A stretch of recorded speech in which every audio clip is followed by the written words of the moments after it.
Okay, so today we're going to be talking about composition of two functions, or multiple functions in this case.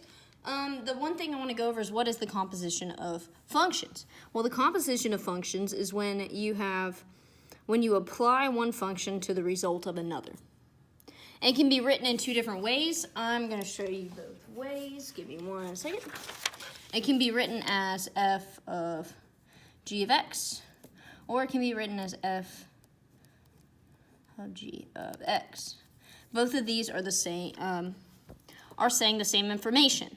Basically, what you're going to do is for f of x, say if we have f of x is equal to x plus 1, and g of x is equal to 3x plus 2. If we are going to use the composition of this function, basically you're going to take f of x and replace every x inside of f of x with g of x. So the entire function is going to replace our x value. So in this first one, we have f of x is equal to x plus 1. F of g of x, forgot to write that, is going to be written where every x value is replaced with 3x plus 2. And we're going to keep the plus 1 because it's still part of our f of x function. So f of g of x is actually going to be 3x plus 3. All I did was simplify. So again, you are just replacing your x values with that other function. And we have different examples I want you guys to look at. There is a note sheet that I have available. If you need it, please let me know. If you want to write them down, you can on your own piece of paper. If we have f of x is x plus 1, g of x is 5x squared, and hx is negative 6. We're going to do the following composition. So looking at this first one, we know that we are looking at g of x as our first function because it's the outside letter. So we're going to write g of x. And we're replacing every x value with our function f of x. So in this case, we're going to do g of f of x is going to be 5. And then every x value, since we have x squared, is going to replace with x plus 1.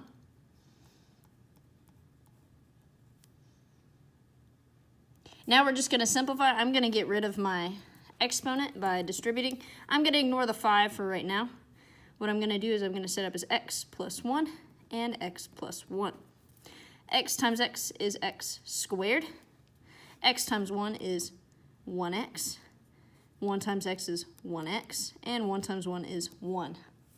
Combining like terms, they both have an x, so they can be combined together. That gives me x squared plus 2x plus 1. And again, I'm multiplying all this by 5. In the end, it's going to be 5x squared plus 10x plus 5. That is my answer. Now, if you guys have questions on that one, please let me know. Again, all I did was square my parentheses because that is what my x value is going to equal. Looking at number 2, we're using f of x as a function of h of x. So h of x is going to be inside of my f of x. So everywhere I have x in my f of x function, I'm going to replace with h of x, which we know h of x is negative 6. So f of x is equal to x plus 1. H of x is equal to negative 6. I'm going to replace every x value with h of x.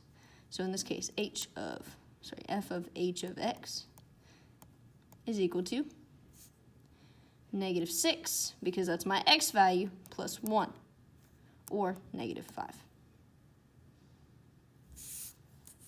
Again, we are just plugging in that number for my other function. So again, this is the same way. F is going to be our first one because it's our first letter, so everything is based off of f.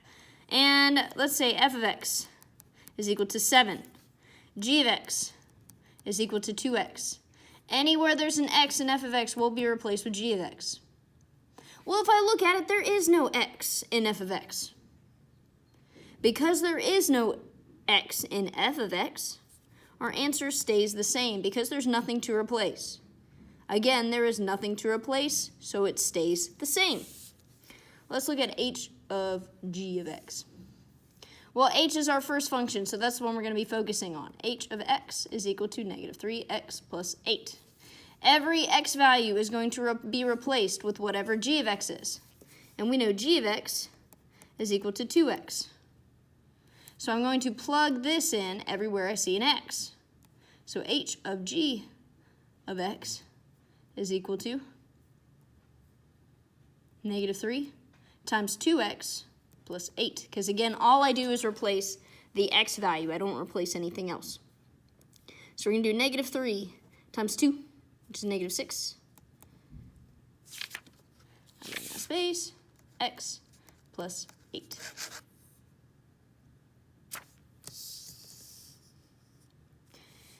Same thing here. We're going to look at a few more examples of these, and then we're going to move on to numbers inside of ours.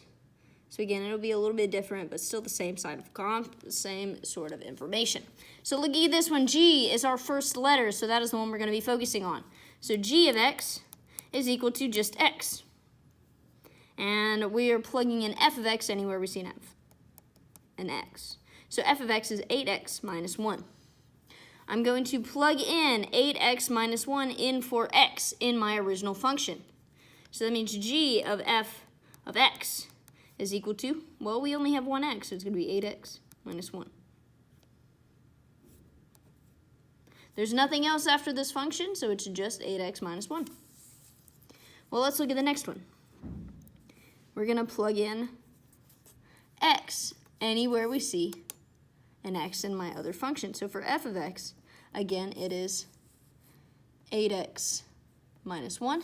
And for g of x, it is x. So for this one, f is our original, so we're going to start with that. We're going to replace every x with whatever g of x is. So in this case, f of g of x is equal to 8.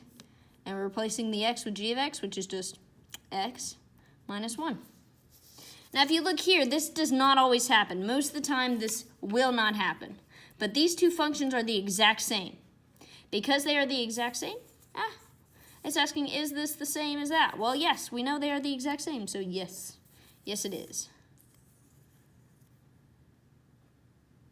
Okay, now we're going to move on. Which of the following is f of g of x? So we're going to look at f of g of x. Well, we know f of x is negative x plus 15.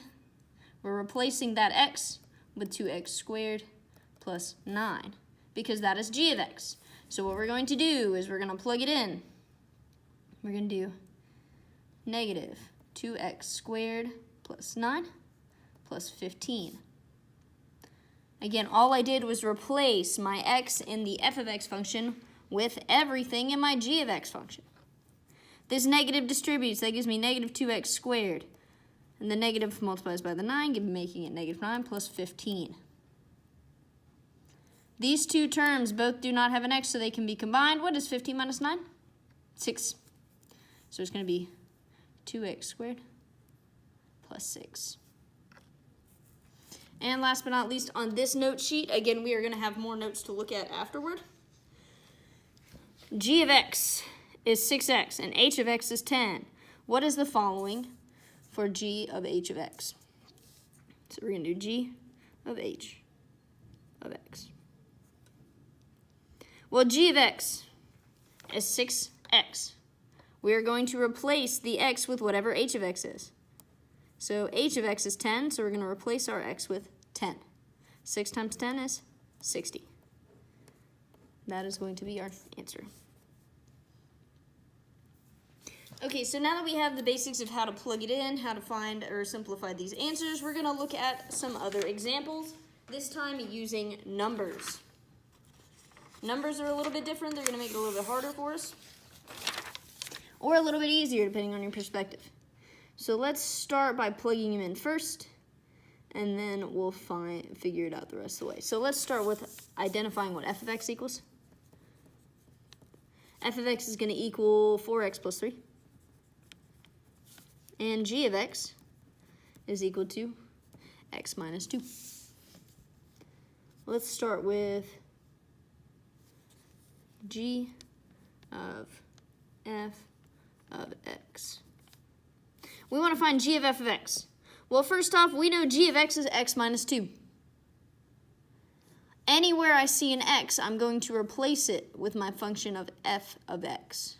So in this case, where you have x minus 2, x is going to be replaced with 4x plus 3 minus 2.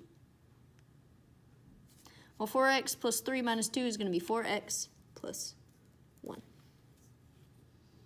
Easy enough for that one. Again, all we do is plug in where x is, we plug in the other function. Now let's look at one where we have the number. We're going to use our same two functions, and we're going to plug in different numbers for it. So let's find f, hold on, let's do this one. F of x. We're plugging in the same function into our equation.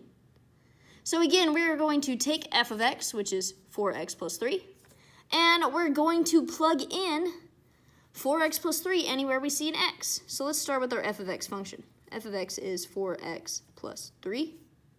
Anywhere we see this x, I'm going to plug in 4x plus 3.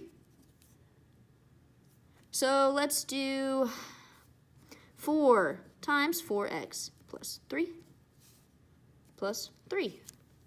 Again, all I did was plug in f of x where I saw an x in my function.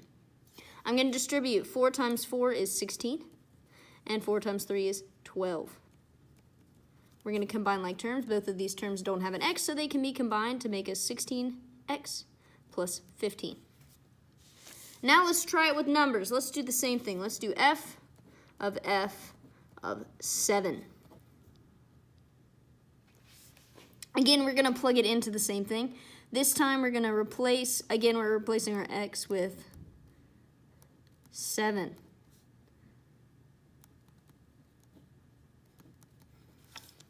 So all I did was I took our function right here that we just solved, and I replaced the x value with 7 because that is our x value for this figure.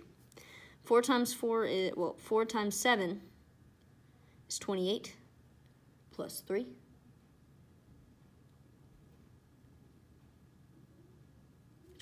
Plus 3 is 31 times 4 is 124. Plus 3 is going to be 127. That is my answer for this one. Now, if I need to slow down and go through more of these, please let me know. I'm going to use the same functions again. This time it's going to be a little different. We're going to do f of g of 5. F of g of 5. So again, we are going to take our function and replace it. So we are looking at f to begin with, so we're going to use 4x plus 3, but we're going to replace this x with x minus 2 because that is our g function. But every x, I will replace that at the end. So we're going to start with 4 times x minus 2 plus 3. Now our x value is 5. So I'm going to plug in 5 anywhere I see an x. 5 minus 2 is 3. 3 times 4 is 12, plus 3 is 15. My answer is 15. Let's do g of f, I keep doing that, of negative 6. This time, again, we're starting with g of x. Well, we know g of x is x minus 2. Anywhere we see an x, we're going to replace with our f of x function, which we know is 4x plus 3. So I'm going to plug this in for my x value. We're going to do 4x plus 3 minus 2, because this was my x value of my g function. Now our x's are all going to be replaced with negative 6. So that's going to be 4 times negative 6 plus 3 minus 2. 4 times negative 6 is negative 24, plus 3 is negative 21, minus 2 is negative 23.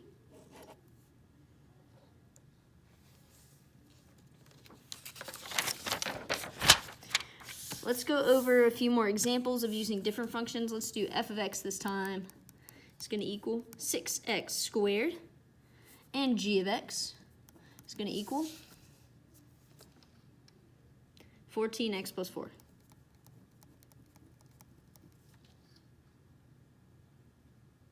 Let's find f of g of x to begin with. So f of g of x to begin with. Let's look at this one. F of x. So f is our first letter, so that's the one we're going to be replacing. We're going to do 6x squared. The x squared is going to be replaced with whatever our g of x is, in this case 14x plus 4. So we're going to plug that in. We're going to do 6 times 14x plus 4, quantity squared, because our x is squared. Again, I'm going to ignore the 6 until I really have to deal with it. So the first thing I'm going to do is replace the 14x plus 4 squared with 14x plus 4 times 14x plus 4. I'm going to multiply 14 times 14 is 196x squared. 14x times 4 is 56x. 4 times 14x is 56x. And 4 times 4 is 16.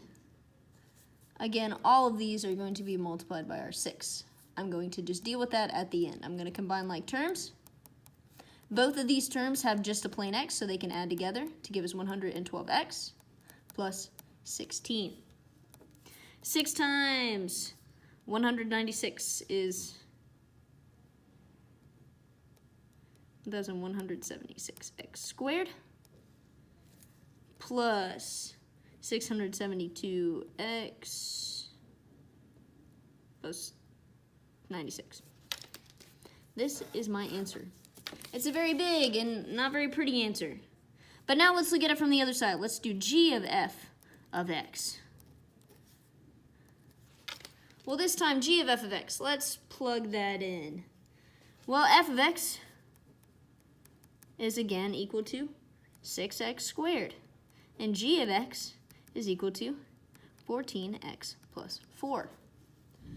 Anywhere I see an x in my g of x, I'm going to replace it with whatever f of x is. So it's going to be 14 times 6x squared, because that's where our x value is, plus 4. 14 times 6 is going to be 84. X squared, and then plus 4. Now, last time, the one we looked at it that was similar, that we replaced or flipped it, it had the exact same answer. But if you notice this time, our two answers are not the same. So be very careful. They're not always going to be the same. These are two very different answers. These numbers are way higher than those numbers, so keep that in mind. They're not always going to be the exact same. So let's do another one. Let's do g of x. Again, we're going to use the same g function. We're going to do 14x plus 4. And anywhere I see an x, I'm going to replace it with 14x plus 4. So in this case, it's going to be 14 times 14x plus 4 plus 4. 14 times 14 is 196. 14 times 4 is 56. And we're going to add 4. That gives me 196x plus 60. Again, that is plugging in the same function into the same function. Again, it makes a different number. It is not always going to be the same. So let's look at one more set, and this time we're going to use numbers. Let's do f of x is equal to x, and g of x is equal to 12x, and h of x is equal to 6 over x. I'm going to find f of g of 5 to begin with. So this time we're going to use numbers. The first thing I want to do is I'm going to plug in g of x into my f of x function. Well, you know f of x is just x. This x is going to be replaced with whatever my g of x function is. So for this one, f of g of x is going to equal 12 x, because that replaces the x value of my f of x function. Now, if we want to find f of g of 5, I will replace my x with 5, so 12 times 5. Well, 12 times 5 is just 60. I think it is far easier to plug it in first, then throw in your numbers after. Let's do another one. H of f of 3. We're using these same three functions. H is our first letter, so that's what we're going to start with. H is going to equal 6 over, and f is going to replace the x value. Well, f is just x, so it's just going to plug right in. Now, we are going to replace our x value with our number. Since our number is 3, x is going to be replaced with 3. So 6 over 3 is just 2. And let's do f of h of just plain old x. And this is our last example that we're going to go through. So we're going to start off with f of x. Well, x. F of x is just x. This x is going to be replaced with whatever h of x is, in this case 6 over x. So if I'm going to replace that x with 6 over x, it's just going to be 6 over x. And that is my answer. If you guys have questions, please message me on Schoology. If you need extra individual attention, also message me on Schoology.